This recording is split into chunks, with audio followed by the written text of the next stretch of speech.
I'm mentally taxed with this fixture. I'm tired. I'm exhausted. That's because you've done too much break-ins, war vests. You're exhausted. Yeah, I didn't think we would play each other this often. I didn't check the schedule clearly because I've run out of ideas. So what can you do when the creative content stops? I hear You know you. what I mean? I hear you. I don't know, man. It's We got annoying because every time we come into this fixture, there's always a couple of players that I need out there that's not out there.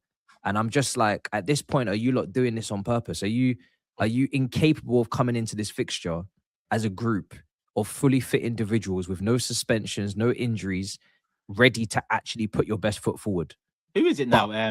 Fofana and Kukurea. yeah, so half the back four. That's and guaranteed. guaranteed. And our back four is already suspect as it is, let alone with people missing from it, that are guaranteed starters in this defense. So jarring, because Fofana's having a really good game up until his red card, and Kukurea is really good for a game against Saka as well. Even though sometimes Saka might get an assist here and there and whatnot, but it's always a good matchup. Now we're going with probably Hato or Gusto on their, one on their wrong side, or Hato over there. He's gonna be in for a long day against Saka potentially, and then this manager just needs to not press the tossing button, because if you press the tossing button on that starting 11, the whole thing's finished. I don't care about the rest of the players. I don't care what the shape is, the formation. When this guy plays, we concede goals, and he creates a lot of panic in that defense. Just don't pick him. That's all you could. If you can do anything for me, don't pick him, and we will be halfway there to a competitive game. But yeah, I don't know what's the situation. I guess the press conference tomorrow, we'll see what's going on with Esteval as well. Oh yeah, he's a doubt, isn't it? Yeah, but I really only am interested in us beating you. I've said this every time we play you. I'm not interested in a draw. I know a lot of people say, "Oh, a draw's a good result. A point at the Emirates is not bad." You kind of stop them from for you than us a draw. Yeah, it is, because it stops you guys from building up momentum in the title race and da. By the end of the day, we've drawn against Burnley and Leeds. We haven't beaten you since 2021, and we need 3 points in terms of where we are in the league, what we're going for, and the amount of teams around us that are capitalizing off our stupidness. We need a win in any game that we can get it, because you can't guarantee wins in any game. So there's no point saying, "Oh, I'll take this here and I'll take that there." Just every game, the mindset should be you need to win. Go and win the game, however way you think you need to do it. I'm hoping the manager gets the tactics spot on, but I've not seen him enough times against big sides like Maresca to hang my hat that he's going to guarantee get on point. He hasn't. On that note, I mean, all three games this season against you, man. I said it on Loose Cannons, I haven't left impressed by us. I feel like the 1-1, 11-on-11, you can say good point. And come into the season, depending on how tight it is, you might say good point. But with 10 men, I feel like we should have done more. We should have taken the 3. The Carabao Cup games, I think 3-2. It shouldn't have been 3-2, but you make errors, you leave gaps, you concede goals, and that's what happened. The 1-0, it was tentative for 70 minutes. Could go one way, could go the other, but it wasn't really going anyway. And we got the goal, and over the 3, we haven't lost. So that sounds good. It is good. But those 2 games in particular, I was surprised by Rosina. In terms of, I would have expected the job to be a bit cleaner than it was. I think it was still a clean job. You lot had to come Emirates and win that game. It's the second one. But I feel like we could have also killed you off before you even had a chance or hope to do that in that game at the Emirates. So it just depends what style you take. But I think Rosina, he got a bit of criticism for that one. I didn't think it was really warranted, if I'm honest with you. I feel like, the game plan for 60, 70 minutes was right. He just didn't manage to get something else out of them. The players have to take responsibility as well. The 2 draws that we've had have not been on the manager. They've been on the players, whether it's red card, not taking the chances that have been created, poor finishing from players that we expect better from, stupid defending, not marking players, not doing your assignment. I'm not going to start that all up again with Grizz. But if you're not going to mark your players from a corner and win your duels, when you've been told prior to the match, this is who you're marking, then the manager can't go out on that pitch and head the ball away for you. The players have to actually do their job and show their quality. And they've not done that in the last couple of games. And their in-game management has not really been there to see out the wins as well. They've been leading both those games and they've not seen out the result. Yes, he could have made maybe different substitutions here or there, but it's really very small, minute little criticisms. The be all and end all is these players went out on the pitch and they were in winning positions and they bottled it. That's the word that you're going to have to use is bottle it, because that's what it was. So I need these players to step up, man. They need to really go out there and actually put in a proper performance, and don't have any stupid, dumb errors in your game and bozo, moments of ill discipline. And if you can actually keep 11 players out on the pitch for the 90 minutes, we might actually get somewhere. So do you say win is all you want, but how confident percentage? I'm not confident. No.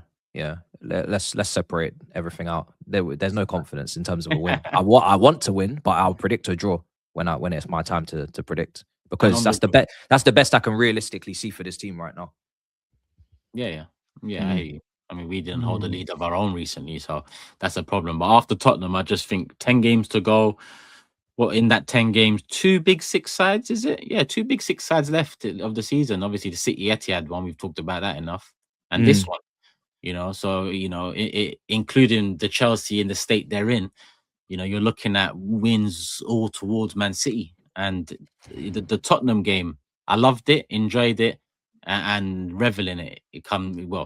Forget what happens come maybe that performance and win alone. But was it just because Tottenham are so dead at this moment in time? Was it because it's a new manager, the tactics? It wasn't is that why? We find out on Sunday. So I think Arteta's going to be key to that, because I think you definitely start Gyökeres and Eze.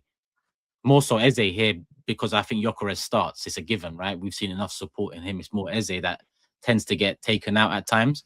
But I think after those 2 goals, you've got to lean on that now, because we've needed some attackers to step up. And whether it's because Tottenham was shit or not, them 2 stepped up and scored the goal. Saka stepped up in a performance way, probably the best overall, but we're used to that from him. But Eze and Gyökeres, 2 goals apiece, lean on that now. So, and Arteta's gone into many a game with the safety first approach, and we're top of the league. We're in everything. We ain't been knocked out of no competition. So, the only gripe is in some moments, when it looks like we can run away with the league, for example, when the pressure's on in certain games, when it's not going our way, we haven't shown that we're able to switch it up and drop points. Not necessarily losses, one against United, but draws. That's not good enough. So I think in the last 10 games, off the back of that Tottenham game, lean more on the attack now. And I think the defense deserved that as well. The defense essentially have got us here, and the midfield. I think the attack now need to carry us in this last 10 games. So for me, Eze and Gyökeres needs to start. Your defense is all over the gaff. I think Gyökeres has a chance to build a little on, he's got 10 goals now. The target was always 20 for me in the league. He ain't going to reach that, but, circumstances taken into consideration, 15 would be nice, because I think if he scores 5 in the next 10, I think we probably, along with everything else that should come with it, we probably win the league.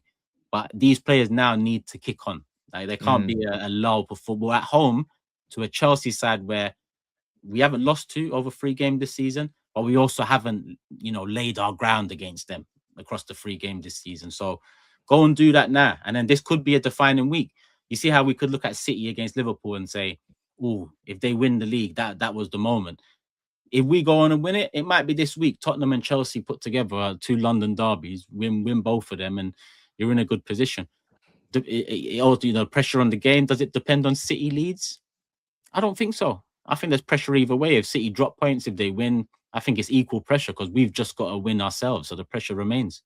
I wouldn't mind if we actually, I don't know what we should do. Like, with the players we got out, I can easily see him going with back 3. Because I don't think he's going to want a Hato Saka 1v1 all out session, which means I think Neto's got to play on that left-hand side to track back, double up potentially.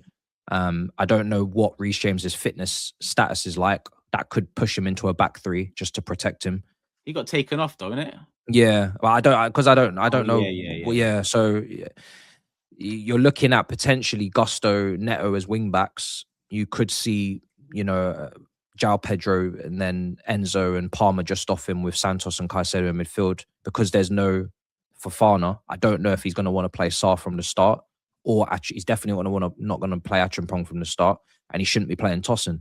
So you're looking at potentially like a Chalobah, Reece James, Hato back 3, if that's you know, if that enters his thinking. So, yeah, I mean, it's interesting, but because I can't trust my centre backs in any combination right now, and I can't trust the old discipline of the team, we'll have to see how they go.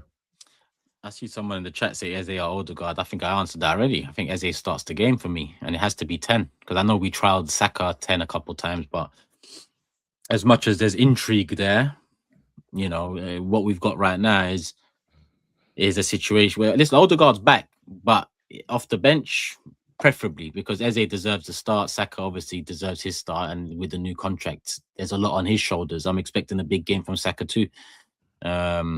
But yeah, that's an easy question for me. Aside from that, Trossard left, Zubi Rice, normal, and then the rest speaks for itself. It's a nice to have a week rest before this. Like now, it's crunch time. Now it's a race. 10 games left of the season. Carabao Cup final, Champions League. We're gonna know come Saturday what the rounds are saying, how the routes are looking, and FA Cup. When's that back? That's back in a few weeks, and we're nice there as well. So very nice place to be in at this moment, man. We can go into super chats and predictions if we're all good. I'm looking forward to it, man. It's one of them ones where with the injuries, isn't it? Chelsea, man, that's their kind of excuse. I'm not saying that. Who have they got out though? Is it Fofana? Suspensions, isn't it? Fofana and Cucurella and Esteval doubtful. Esteval as well. It's not really an excuse because we still need to get. Not you. I do but think, yeah, you know what I mean, it's that it's there in it for the Chelsea fans to use if they need to. But yeah, not won that ground since 2021. I don't expect it to change, man. I just don't. The only person I can really think of is João Pedro, me, in terms of Chelsea's firepower, that you could maybe be like, yo, we've got a serious hitter. I think Cole Palmer's form's not been great. Obviously, still got Caicedo in there. So it just depends on whether this is a walkover or not, or Chelsea put up a fight and actually. It's Cole Palmer scheduled to play. He has to, yeah. I mean, I don't know if he, yeah, I haven't even thought for a second that he won't. He has to play the game. Yeah, after that cup game, when Chelsea just didn't do anything, he just left there like what happened there? Nothing even happened. I think the fans, especially going to the game, they'd want to just see a level of performance. You got to go and have a go. You might get slapped up, but you know after that one. But you know, never they could frustrate it. The midfield could be frustrated. They could get physical. Could drag Arsenal into a bit of a physical battle. You just don't know which way it's going to go with it, do you? But like you say, these last 10 games now, it's game time. It's game time. There's going to be a lot of madness happening right across the league, not just in the title race.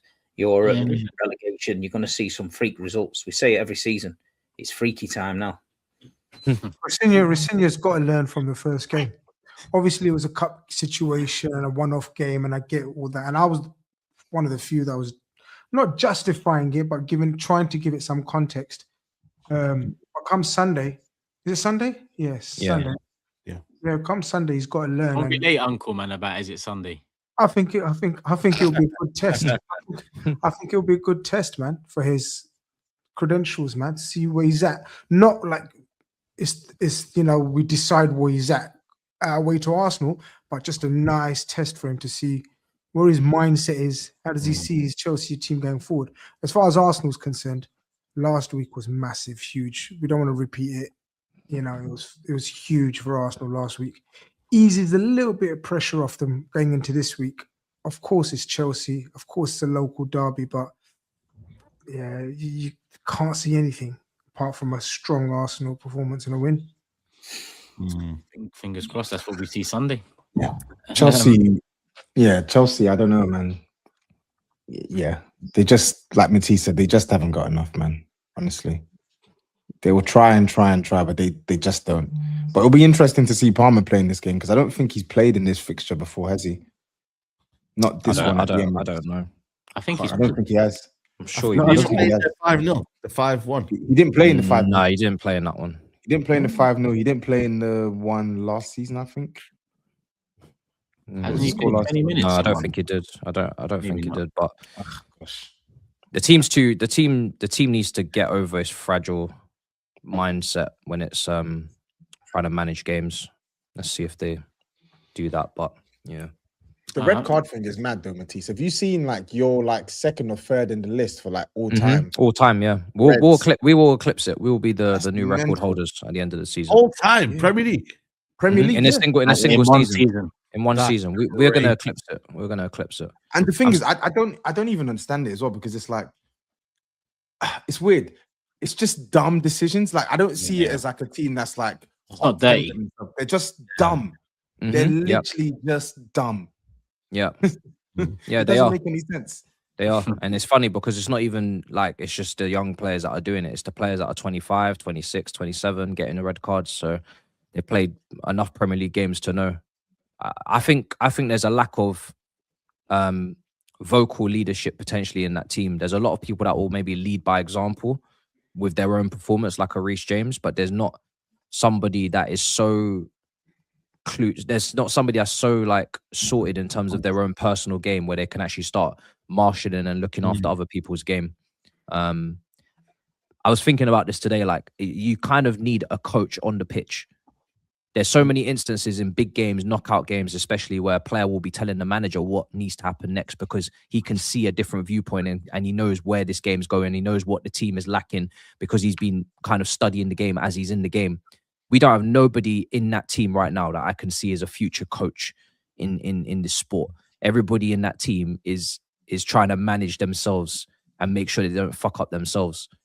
And I think when you look back at our old teams, whether there's a Lampard in there, Jorginho in there, Thiago Silva in there, they don't have to be necessarily the best player, but mentally they understand the game. It's got to be Reece more than others. Reece is not. Reece is at right back, and Reece is a leader. But I don't know if Reece is that type of captain or that type of leader. To kind of. I agree with you. I didn't think that as well. But the few times I've seen him when he's captaining the side in big games, take the game by the scruff of the neck. Yeah, you know what I mean, I take my hat off to Reece James, man. He's shown me levels. I think he can become that exactly what you said that you need. But obviously, he's got to play football. Yeah, exactly.